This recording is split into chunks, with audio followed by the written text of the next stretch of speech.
저희는 원래 애초에 이제 하브루타라고 해서 다양한 여러 명의 학생들이 다 같이 공부를 할 수 있는 그런 화상 스피드 퀴즈를 만들었었는데요. 이제 외국인을 섭외하는 것이나 뭐 다양한 화상 채팅의 어플 개발의 어려움, 이런 어려움을 부딪혀서 저희는 교육용 온라인 콘텐츠를 올릴 수 있는 플랫폼형 커뮤니티를 웹페이지를 개설했습니다.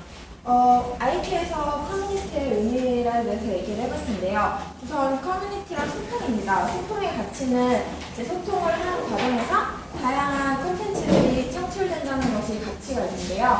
그래서 저희는 이제 모든 사람들이 접속할 수 있는 IT의 기술, 무료로 접속할 수 있는 IT라는 기술을 이용해서 커뮤니티를 만들어 보기로 했습니다. 이런 예시는 현실 속에서 찾아볼 수도 있는데요. 예를 들면 저희는 카페에 가서 커피를 마시지만 커피를 마시기 위해서 카페를 가는 것이 아니라고 생각했습니다. 그러니까 저희가 지불하는 커피 값에는 우리가 카페에서 이룰 수 있는 소통에 대한 가치가 내포되어 있는 거죠. 그리고 G러닝 같은 경우에는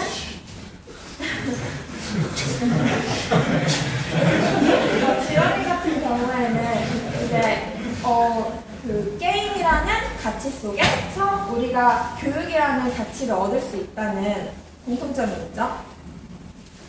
그래서 사람들이 왜 G러닝 같은 흥미적인 요소를 이용해서 공부를 해야만 하는가라고 생각을 해봤어요. 공부가 왜 힘드냐면 이제 게임 같은 경우에는 우리가 자극을 하는 즉시 반응이 바로 피드백이 오죠. 그래서 사람들이 흥미를 계속해서 느끼려 해서 진행을 하는데 이제 공부 같은 경우는 이런 식으로 계단형으로 실력이 향상되고 무작형으로 갑자기 급상승되는 그래프를 보이기 때문에 사람들이 쉽게 반응을 얻지 못하고 이 앞부분에서 지쳐서 다들 공부를 하다가 포기하게 되는 거죠. 그래서 저희는 커뮤니티가 게임과 같은 흥미적인 요소를 가질 수 있는가를 생각해 봤어요. 근데 커뮤니티에서 가장 대표되는 블로깅이 사실 아무런 물질적인 보상이 없음에도 불구하고 사람들 자신의 사회적인 인정을 받는다는 그런 동기 유인 하나로 사람들이 자발적으로 블로깅을 하고 컨텐츠를 업하는 것에서 그들이 충분히 흥미적인 가치를 느낀다고 생각했고, 또한 요즘 이제 초등학생과 중학생들 사이에서 공부 관련 컨텐츠를 업데이트하는 블로깅이 유행을 한다는 기사를 접하고 이제 저희 생각에 대한 확신을 갖게 되었습니다. 그래서 저희가 만든 웹사이트는 공부놀이라는 웹사이트인데요.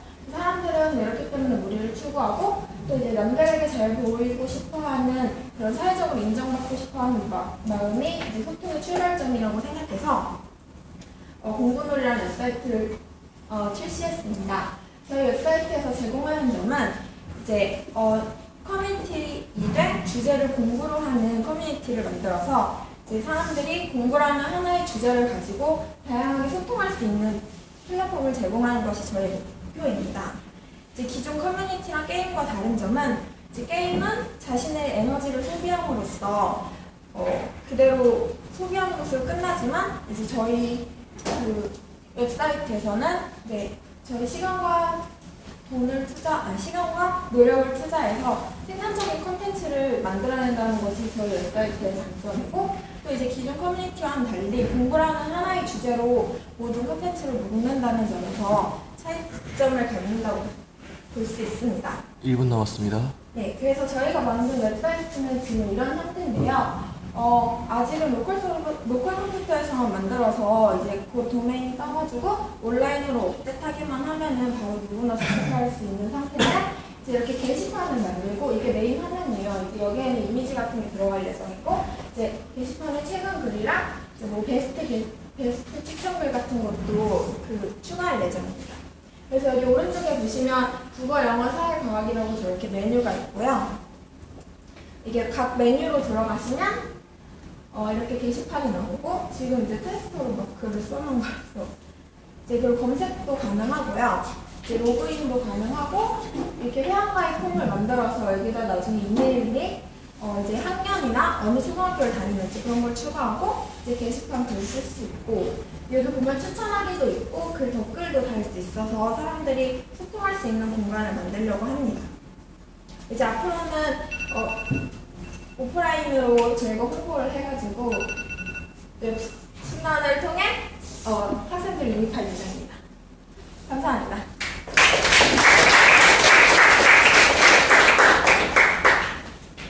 블로그 만든다는 얘기인가?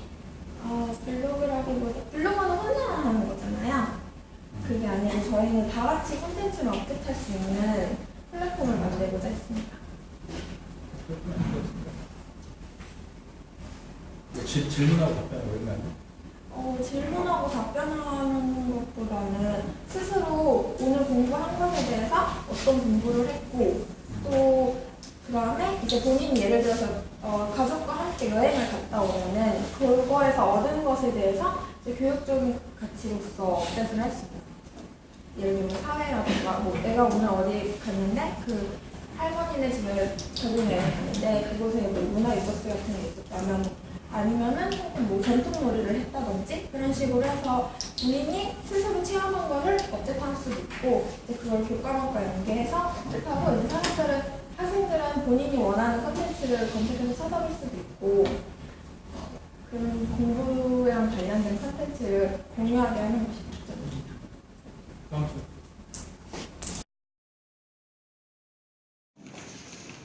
네, 안녕하십니까. 10조 G러닝 플랫폼 서비스 공부놀이를 발표하게 된 경영학부 정원영입니다.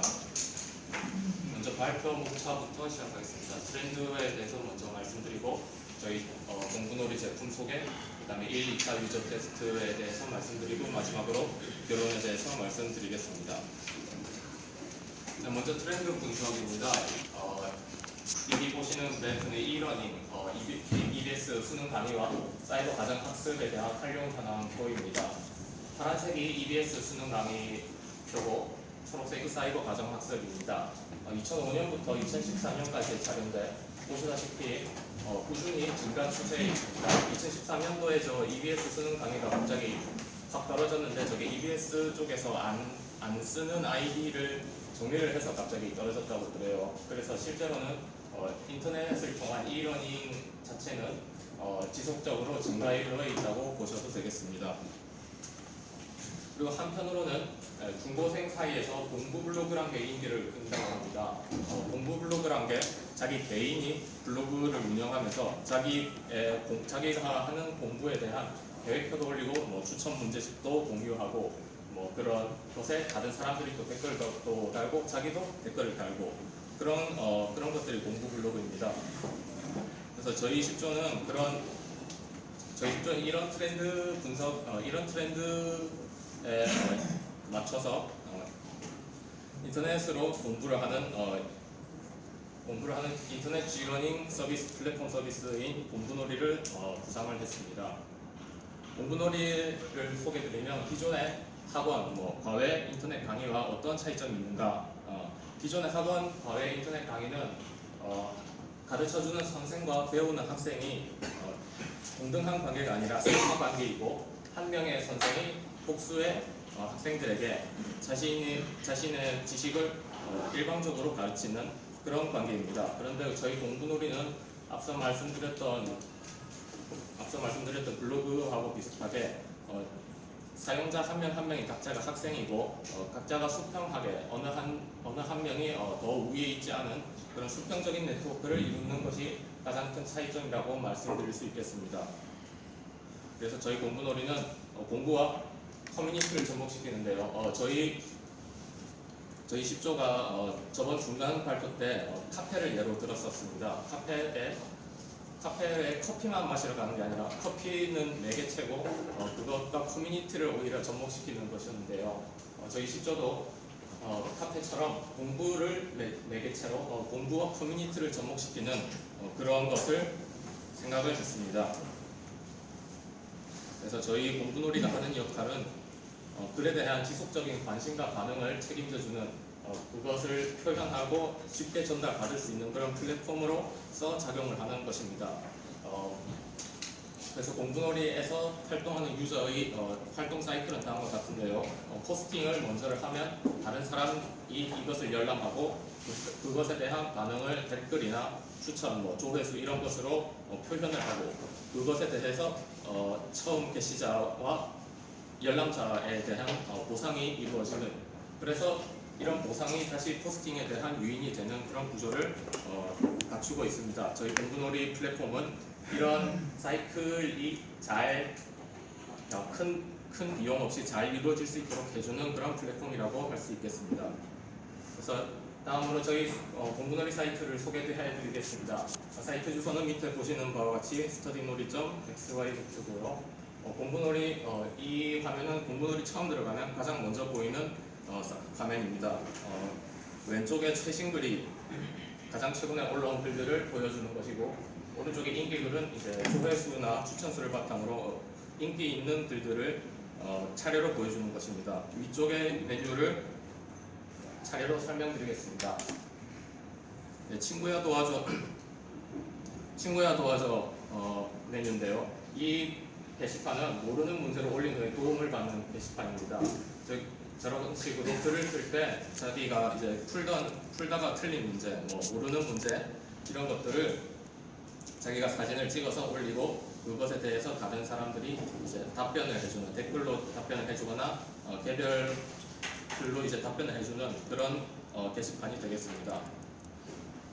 그리고 과목별 키워방인데요. 국어 키워방, 수학 키워방, 영어 키워방입니다.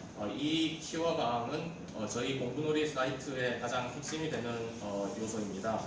여기서는 각 과목별로 자신이 알고 있거나 가장 자신 있는, 아니면 자기가 공부하는데 사용했던 학습 자료들 뭐 이런 것들을 사진과 함께 올리면서 이것들을 다른 사람들과 공유하는 그런 게시판입니다. 보시면 왼쪽에 저게 원 홀드에 있는데 저게 분수에 대한 공부 자료입니다. 2분의 1, 4분의 1 해가지고 저런 식으로 학습하는데 사용했던 것을 올리는 것입니다. 그래서 세 번째로 기타 포스팅방은 이거는 카카오 스토리에 올라올 법한 카카오 스토리와 상당히 비슷한데요. 역사 시간에, 그날 역사 시간에 뭐 학교에서 뭐 경복궁에 대해 배웠다 그러면 자기가 경복궁의 현장 방문을 하고 뭐 그런 것들에 대해 자기가 사진을 올리고 뭐 관련된 포스팅을 올리는 것입니다. 미술관, 박물관 같은 흥미사항들을 공유할 수 있고, 여행지라든지 뭐 각종 그런 정보들을 공유할 수 있는 기타 포스팅방입니다. 다음으로 명예훼손당은 관련된 우수한 자료, 뭐 추천을 많이 받았거나 조회수가 많거나 그런 글들이 모이게 되는 곳이고, 여기는 우수 회원에 대한 선발 및 포상 계획이 있어서 문화상품권으로 있습니다. 그래서 스터디 모집은 관련된 스터디를 하고자 하는 사람들을 오프라인에서 직접 만나고 싶을 때 모으는 곳입니다. 요즘 그래서 1차, 2차 거쳐서 유저 테스트를 진행했습니다. 1차 같은 경우는 그 학교 앞에 강남초 초등학생을 대상으로 유저 테스트를 진행했는데요. 초등학생 약 30명을 대상으로 회원 가입을 시켜서 회원을 확보하게 만든 다음에 직접 체험을 해보고 이게 어떤 게 좋고 어떤 게 안 좋은지 설문조사를 실시를 했습니다. 그래서 보시면 이제 카페 하나를 빌려서 아이스티 제공과 함께 그 컴퓨터 2대를 이용해서 진행을 했었고요. 설문조사 결과는 다음과 같이 나왔습니다. 공부놀이를 해보니 재밌다 하는 경우는 그렇다, 매우 그렇다가 좀 높은 비율을 차지했고요. 공부놀이는 공부에 도움이 될 것이다 같은 경우는 확실히 공부 관련된 내용이 포스팅되어 있고 사람들에게 정보를 공유해 주다 보니까 공부에 도움이 될 거라는 의견이 되게 강하게 있었습니다. 반면에 앞으로 계속 공부를 할 것이다 라는 건 좀 그 반응이 미미했었는데요. 그래서 그 이유에 대해서 물어봤더니 아무래도 공부놀이라는 게 너무 공부에 치중되어 있는 게 아닌가, 사실 학업만은 좀 벅차다는 의견도 있었고요. 그래서 공부놀이를 통해 공부하면 덜 지루할 것이냐고 물어봤던 질문에는 그렇지 않다라는 의견이 좀 강하게 나타났습니다. 그래서 그 점에 대해서 저희는 그 보상 제도를 다시 실시를 해서 아이들 좀 더 공부에 많은 관심을 갈 수 있게 수정을 할 계획을 갖고 있고요. 그 다음에 이어서 저희는 2차 유저 테스트를 진행을 했습니다. 2차 유저 테스트 같은 경우는 1차는 학교에서 직접 아이들 대상으로 진행을 했다면 2차 유저 테스트 같은 경우는 직접 공부방 하나를 방문을 해서 같이 협상을 통해서 이 공부방에 있는 유저 확보와 그리고 직접 체험에 대해서 의견을 공유할 수 있도록 저희가 진행을 해봤습니다. 먼저 전화 및 방문을 통한 협상을 했었는데요. 이 과정에서 좀 전화가 좀 녹록지 않아서 좀 여러 번 전화를 하고 좀 욕도 많이 먹고 했었는데 어쨌든 그런 전화를 통해서 국동에 있는 그 공부방을 저희가 방문을 하게 되었습니다. 그래서 여기서도 되게 이견 충돌이 좀 있었는데요. 이분들 같은 경우는 좀 아무래도 좀 물질적인 관계나 좀 금전적인 거에 대해서 굉장히 민감하시기도 하고 저희 같은 경우도 이걸 통해서 뭔가를 보여주고 싶은 마음이 있어서 좀 그런 점에서 좀 갈등이 있긴 했었는데요. 다행스럽게도 잘 해결이 돼서 이 목동에 있는 키즈고스쿨 꿈나무라는 곳에서 저희 같이 이렇게 협상을 체결하게 되었습니다. 이 포스터 같은 경우는 저희가 1차 테스트부터 그래서 아이들 시선을 끌기 위해서 일부러 아이유 사진을 넣어가지고 진행을 했던 건데요. 그래서 이분이랑 같이 협상을 체결하고 그래서 이 공부방이 이 공부방에서 직접 이 플랫폼에 방문을 해서 포스팅을 하는 게 얼마나 효과적인지 천천히 알려주기로 협상을 체결하였습니다. 저희 같은 경우는 그 향후 전망에 대해서 공부방 인원에 좀 고정적인 그 유저들이 참여를 하게 되었기 때문에 앞으로 좀 자생적으로 순환하게 되지 않을까 하고 예상을 하고 있고요. 온라인에도 꾸며서 홍보를 진행할 계획이고 그리고 또 체류 시간을 늘리기 위해서 컨텐츠 제작과 유입을 같이 진행할 생각입니다. 그래서 아이들이 좀 어려워하는 과목마다 좀 과목마다 좀 어려워하는 내용 같은 경우를 직접 좀 깔끔하게 올리는 식으로 컨텐츠를 추가시킬 계획이고요. 그리고 또 애들이 그 보상 체계가 좀 부족한 것 같다라는 식으로 좀 해야 할 이유를 잘 못 느끼겠어야 하는 의견이 있어서 활동량에 따라서 이벤트 혜택을 줘서 뭐 가령 문화 상품권이라든지 아니면 기타 상품을 통해서 보상 체계를 실시할 계획입니다. 그래서 또 초등학생끼리 활발한 자율학습 연구가 가능해진다는 점이 또 향후 전망 중에 하나가 되겠고요. 저희는 그 네이버나 구글, 페이스북, 카카오톡의 공통점을 찾았던 게 이 4개의 플랫폼이 뭐 우리나라 또는 뭐 전 세계적으로 선풍적인 인기도 끌고 유저도 많이 확보하고 있지만 첫 시작은 되게 미미했었고 플랫폼 산업이라는 게 네트워크 효과가 있기 때문에 첫 시작만 잘 변해갈 수 있으면 자생적인 그 유입과 자생적인 활동으로 끊임없이 발전해 나갈 수 있다는 생각에 저희는 앞으로 이렇게 되는 것이 목표라고 하는 의미로 이렇게 올려봤습니다. 저희 발표는 여기